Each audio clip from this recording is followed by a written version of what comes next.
भीमराव अम्बेडकर जी, उनको श्रद्धांजलि अर्पित करते हैं हुए जिन्होंने संविधान को देने का काम किया।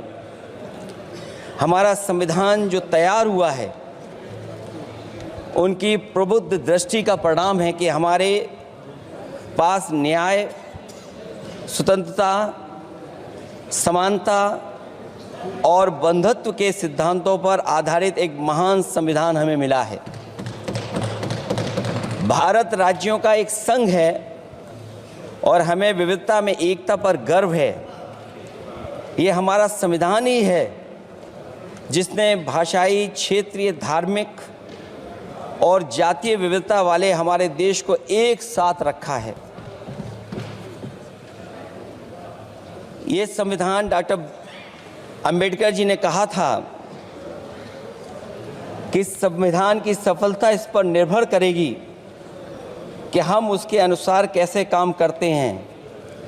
ये देखना है, विधायिका, कार्यपालिका और न्यायपालिका की जिम्मेदारी है कि इस महान देश का शासन हमारे संविधान में निहित उच्च सिद्धांतों के अनुसार चलाया जाए।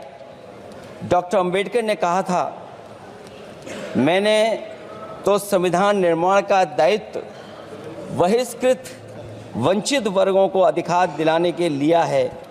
ये वही संविधान है जो समय समय पर हमारा रक्षा कवच बनता है। अध्यक्ष महोदय, ये संविधान हमारी ढाल है, संविधान हमारी सुरक्षा है, संविधान हमें समय समय पर शक्ति देता है। संविधान ही देश की 90% शोषित, उपेक्षित, पीड़ित, वंचित जनता के अधिकारों का सच्चा संरक्षक है। ये संविधान ही हमारा बड़ा मददगार है। इसलिए ये हमारे जैसे लोग और देश के कमज़ोर लोगों के लिए और खासकर पीढ़ी के लिए संविधान की रक्षा जन्म मरण का विषय है। और जहां बाबा साहब भीमराव अम्बेडकर जी ने इतना शानदार अच्छा संविधान दिया, वहीं डॉक्टर अम्बेडकर ने स्पष्ट कहा था, जो हमारे माननीय मंत्री जी ने भी सत्ता पक्ष से वो बात रखी और कहा था, संविधान कितना भी अच्छा हो, यदि उसे लागू करने वाले लोग अच्छे नहीं होंगे तो परिणाम अच्छे नहीं निकलेंगे। न मेरा है न तेरा है, ये हिंदुस्तान सबका है। नहीं समझी गई ये बात तो नुकसान सबका है। हजारों रास्ते खोजे गए उस तक पहुंचने के, मगर पहुंचे हुए ये कह गए भगवान सबका है। जो इसमें मिल गई नदियां वो दिखाई नहीं देती महासागर बनाने में, मगर एहसान सबका है।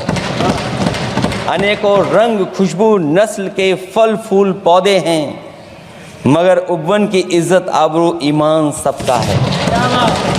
हमें उम्मीद है कि इस चर्चा के बाद बाबा साहब भीमराव अम्बेडकर जी का दिया हुआ संविधान को बदलने का सपना नहीं देखा जाएगा। साथ ही साथ डॉक्टर राममनोहर लोहिया, जिन्होंने समाजवादी आंदोलन का रास्ता दिखाया, नेताजी ने जो संघर्ष कर करके हम लोगों को उस जगह पहुंचाया, वहीं लोकनायक जयप्रकाश जी ने इस देश को आगे बढ़ाने के लिए समय समय पर संपूर्ण क्रांति का आह्वान देकर के जागरूक किया।